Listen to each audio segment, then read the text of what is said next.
Assalamualaikum warahmatullahi wabarakatuh. Perkenalkan, nama saya Istiqamah Salamon. Di sini saya akan menjelaskan sedikit materi terkait ekuitas. Di sini ada beberapa pembahasan dan yang pertama saya akan bahas. Jadi pembahasan selanjutnya itu ada juga pengertian dari ekuitas. Jadi ekuitas itu didefinisi secara sintaktik bahwa hak residual atas aset perusahaan setelah dikurangi semua kewajiban. Jadi dari definisi di atas secara sintaktik dan dari sudut pandang kesatuan usaha, ekuitas adalah utang atau kepada pemilik. Jadi ada juga kewajiban dalam hal pertama itu ada penyelesaian klaim, yang kedua akses terhadap aset, operasi dan keputusan, yang ketiga ada juga substansi perjanjian. Jadi kita bisa lihat di sini ada juga beberapa istilah. Yang pertama itu ada modal setoran atau investment capital, original capital, original investment, dan juga modal yuridis. Yang kedua itu ada legal capital, formal capital, assigned capital, standard capital, dan juga capital stock. Yang ketiga itu ada paid in surplus, generation capital, paid in capital, in excess of capital stock, capital in excess of par atau stated value. Ada capital surplus dan stok premium. Jadi kita bisa lihat juga di sini pembahasan selanjutnya itu ada juga tujuan penyajian ekuitas.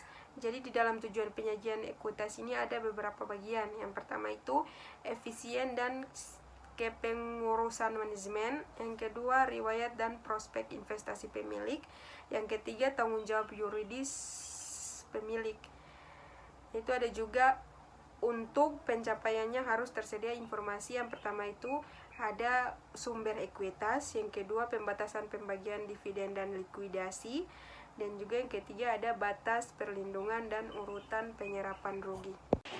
Jadi kita bisa lihat di sini pembahasan selanjutnya itu ada juga modal setoran dibedakan dengan laba tahan. Yang pertama itu ada untuk mencapainya tujuan penyajian, yang kedua berbagai sumbernya, yang ketiga berbeda kandungan informasinya atau dana dasar versus daya melaba. Yang keempat itu ada penyebab perubahan berbeda insennya atau pendanaan versus produktif. Dan yang terakhir atau yang kelima itu ada transaksi modal versus operasi. Selanjutnya ada juga modal pemegang saham lain-lain.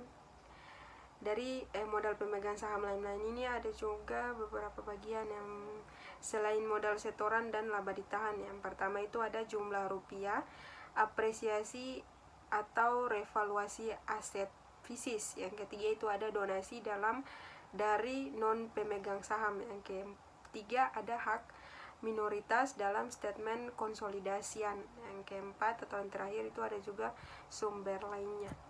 Nah, jadi yang terakhir di sini ada juga modal yuridis versus modal setoran lain. Yang pertama, modal setoran dipisahkan menjadi modal yuridis dan modal setoran lain atau egio premium untuk menunjukkan jumlah minimal yang harus disetor dan dipertahankan untuk menunjukkan perlindungan bagi pihak non pemegang saham, khususnya kreditor, dan juga besarnya modal yuridis bergantung pada karakteristik saham atau bernominal, tak berdominan atau bernilai nyataan, dan tak bernominan atau tak bernilai nyataan.